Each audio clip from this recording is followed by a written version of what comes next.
So it looks like a big part of the reason why the Iowa caucus results have been delayed is due to the new app that they were using to try to, I guess, help speed up reporting results, and it's had the exact opposite effect. So this is from Kevin Gostola on Twitter. I'm not the only one sharing this screenshot, but it seems important for this to get around to as many people as possible. This is the About page for Shadow Inc., which was contracted to make the app for Iowa caucuses. No staff name. This outfit is inexcusably secretive.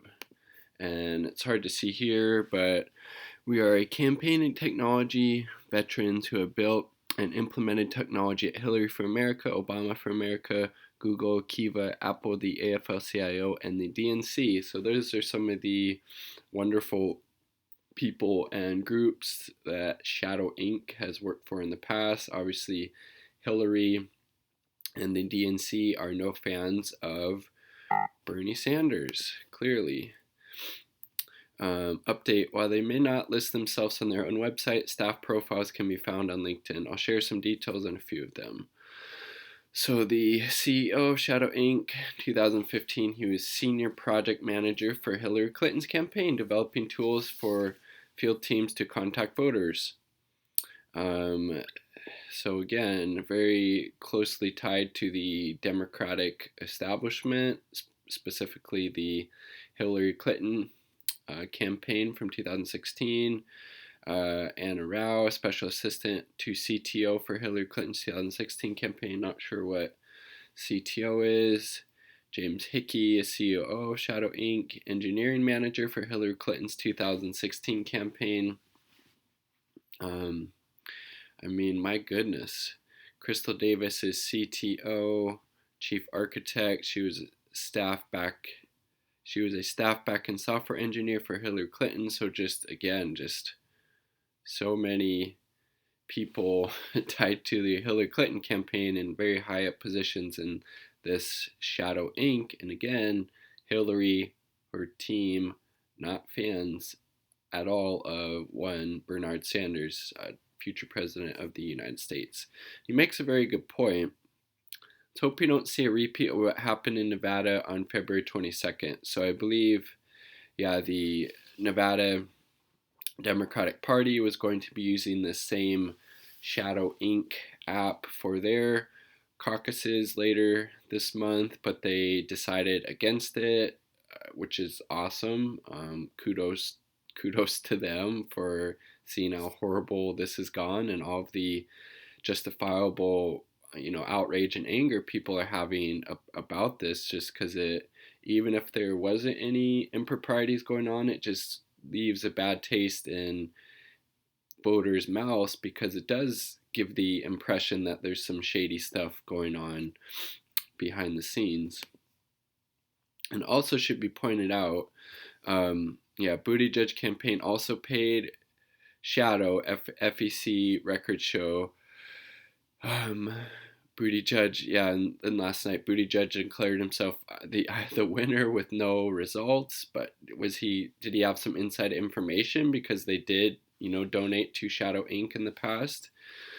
I want to clarify this tweet. I'm not suggesting impropriety. In fact, my money's on human error and incompetence. But if I were the Buttigieg campaign, I would have waited for the results. Indeed, it doesn't look good if Buttigieg is declaring himself the winner with no results being released by the IDP, the Iowa Democratic Party, when he's donated or has paid Shadow in the past. That just looks really, really sketchy, and there could be some, shady, corrupt shit going on or at least it gives people the impression that it could. So like Walker Bragman was saying, wait till the results, especially given that you've paid Shadow in the past, Pete Buttigieg.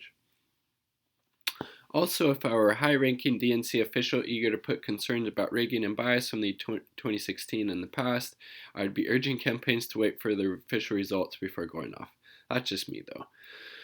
Okay, and then this is from Gravel Institute, which is really awesome. And Mike Gravel would have been on the stage if the DNC was willing to make the changes that they just made to allow Michael Bloomberg on stage, but of course, the Gravel Institute isn't funded by a billionaire oligarch that can spend millions and hundreds of millions of dollars to buy his way an election. But that's another story.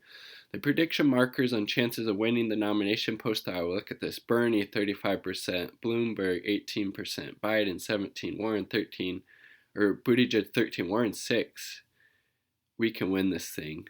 Biden lost.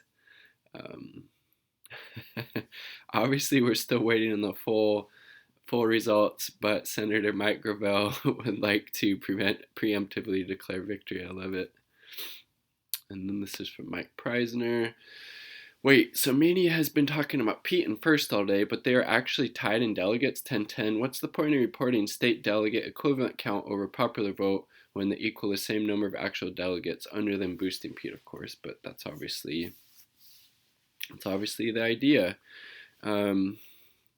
So, yeah, going another entire day without releasing the decision of voters when it clearly benefits one candidate, that being Buttigieg, at the expense of others, is election interference and manipulation.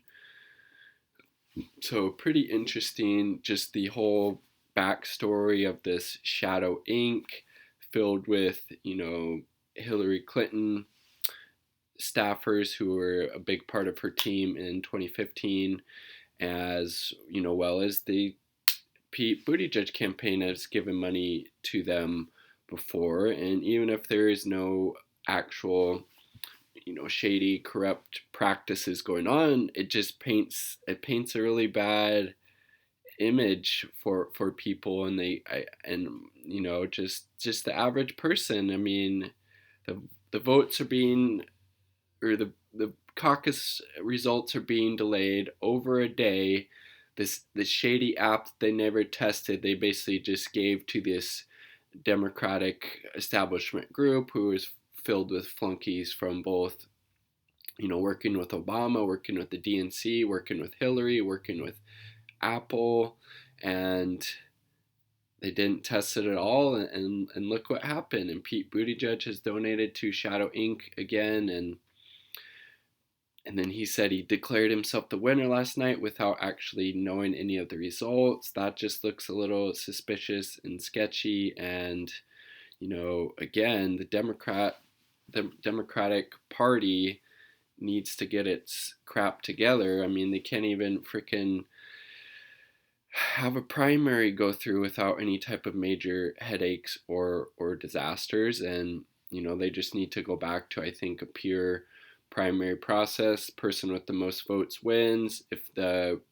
person wins and it wasn't your first choice, implement ranked choice voting, so your second choice would get those votes, and so on and so forth. This seemed like would be a good way to fix all this, because again, person with the most support, the actual people, should get the most delegates, but it doesn't really seem like that's always happening with this caucus system. So kind of some shady stuff going on. I tend to think, like, I think it was Walker Bagman said, there's probably just some human incompetence or error going on, and maybe not necessarily anything deliciously, maliciously, deliberate, but we might not ever know. Who knows? But those are my thoughts. I would love to hear yours in the comment sections down below. Peace and much love. But also, it's really cool to see that Bernie prediction markets say Bernie almost has the it does have the highest percent chance of winning, is almost double compared to Bloomberg. So that is one positive thing out of all of this chaos and wackadoodleness.